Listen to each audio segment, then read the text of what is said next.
Yang menjadi pertanyaan saudara, setelah Peggy Setiawan ini dinyatakan bebas, berarti dinyatakan tidak bersalah. Penetapan Peggy Setiawan sebagai tersangka dalam kasus pembunuhan Vina dan juga Eki ini juga dinyatakan tidak sah dan batal demi hukum. Tentu yang menjadi pertanyaan selanjutnya, siapa sebenarnya yang menjadi DPO dalam kasus pembunuhan Vina dan juga Eki, saudara? Karena kalau kita runut ke belakang kasus ini, setelah ramai diperbincangkan, kemudian Polda Jawa Barat melayangkan sejumlah informasi ini terkait dengan sejumlah nama yang menjadi DPO dalam kasus pembunuhan Vina dan juga Eki. Tidak berselang lama dari informasi ataupun penyampaian DPO tersebut, akhirnya tim Polda Jawa Barat menyatakan Peggy Setiawan menjadi tersangka, bahkan menyatakan bahwa Peggy Setiawan ini merupakan dalang dari pembunuhan Vina dan juga Eki saat itu, saudara. Namun usai pra-peradilan yang disampaikan ataupun yang diajukan oleh tim kuasa hukum, ternyata penetapan tersangka oleh Polda Jawa Barat ini dinyatakan tidak sah dan batal demi hukum.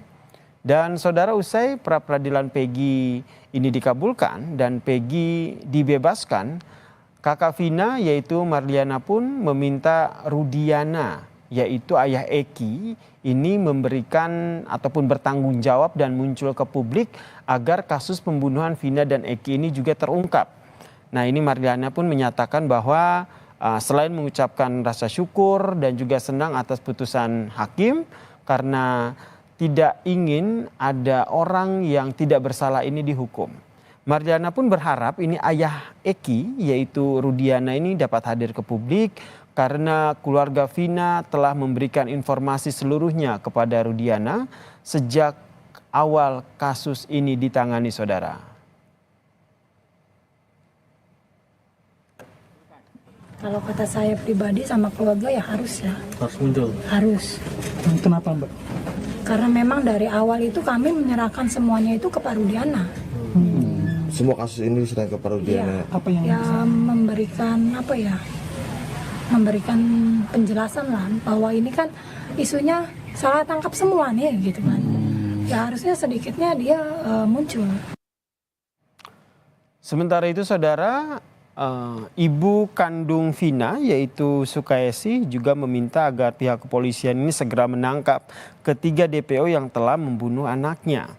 Ini berkaitan dengan setelah Peggy Setiawan ini dinyatakan bebas, itu berarti memang Peggy Setiawan ini bukan merupakan bagian dari DPO maupun tersangka dalam kasus pembunuhan Vina dan juga Eki. Keluarga Vina memang sejak awal sudah yakin bahwa Peggy Setiawan yang ditangkap ini bukanlah Peggy alias Perong seperti dalam putusan. Keluarga Vina juga yakin bahwa ketiga DPO ini masih berkeliaran di luar sana dan tentu harus ditangkap untuk mempertanggungjawabkan perbuatan mereka.